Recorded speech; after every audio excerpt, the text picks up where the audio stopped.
Hey everyone, it's AYBL Main here. This is my series, AYBL Main's Top 5 series for albums, songs, movies, and the like. I'll be counting down those things, or at least ranking those things as I go along. Please take time to hit the red subscribe button down below. Please leave comments, maybe your top 5 in each particular category. That would be kind of cool. And whether you like or dislike the video. Other than that, guys, let's just sit back and enjoy and plug away at this series. I appreciate it.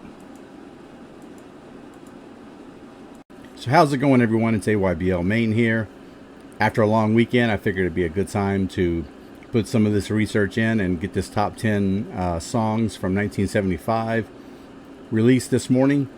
And let's just kind of jump right in here. It's a really great year. It took a long time to kind of whittle this down to 10. And even then, I know I have some personal choices that wouldn't be anywhere near somebody else's top 10, but that's fine. At number 10, I've got Sweet Emotion by Aerosmith. It's a well-known track, obviously, but it's kind of like a funk rock track off of Toys in the Attic. It was released, and I think it just barely made the top 40, like around number 36, but then it was re-released later, made it as high as number 6 overall. So it's a fantastic tune. It's like I said, one of their top 2 songs. I got to imagine when people associate Aerosmith with rock and roll, this is like one of the 2 they're going to talk about. Number 9 for me is going to be Bohemian Rhapsody. A lot of people would love to have this much higher, probably in the top 3 for a lot of people. For me, it's kind of waned over the years, probably because I say that word waned, and we'll get to that later. Because, you know, it's just overplayed, I think. The fact that it's charted on 4 different occasions into the top 40 is a significant achievement, I'll give you that. But being someone who's 52 years old and have to live through all those incarnations of them actually charting gets to be a little bit overkill for me. So it's in, like I said, it's in 6 different parts, one of them being an operatic part, which is just kind of unheard of at the time, but it works so well together on Night of the Opera, and one of the highlight tracks for sure on that album. Number 8 for me is going to be Magic Man from Heart. It's from Dreamboat Annie.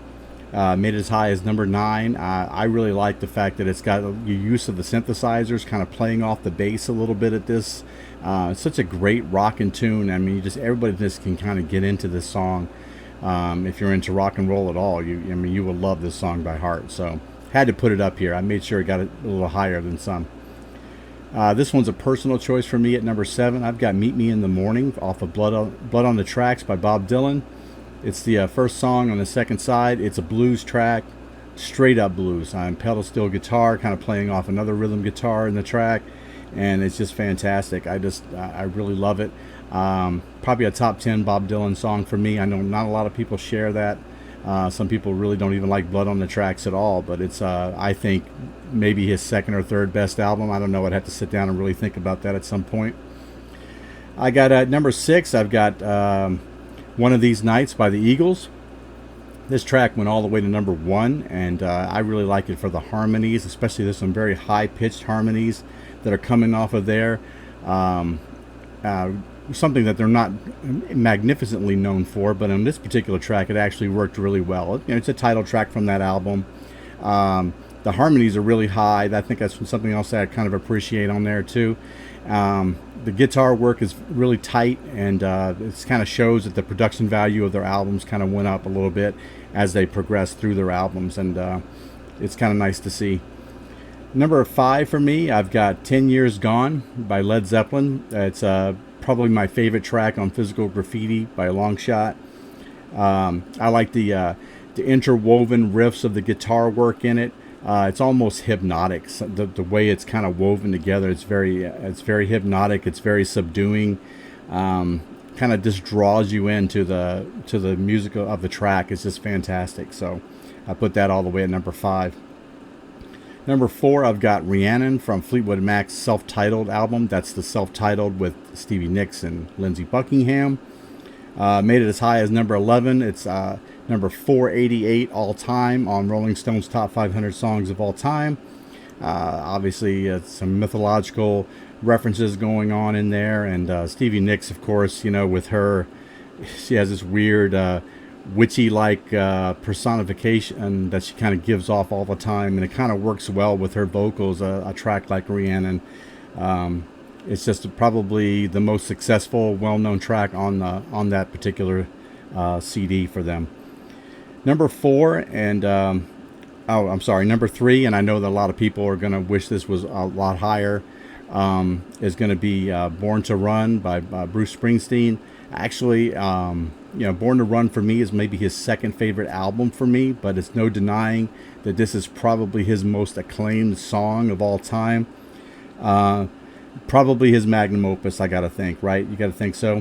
What's funny is that it only got as high as number 23 on the top 40, but what's funny is that it ended up being number 21 overall of all time for the best songs of all time. So that's kind of interesting. You think that it only could get as high as 23 in a particular year, at a particular time, but of all time, it's 21 overall. So it's the boss. It's a rockin' tune. The whole album actually is great to listen to, but I always suggest that you kind of listen to albums all the way through. Number 2 for me, and this is it's definitely my favorite Elton John song, even though it's not from a particularly great album of his, in my opinion anyway. It's Someone Saved My Life Tonight from Captain Fantastic and the Dirty Brown Cowboy. Maybe the consummate breakup song. I know that there's a story behind it about how he was the Sugar Bear character, which is somebody he actually knew in real life, kind of talked him out of getting into a marriage in which he knows he would have been unhappy to appease other people in his life.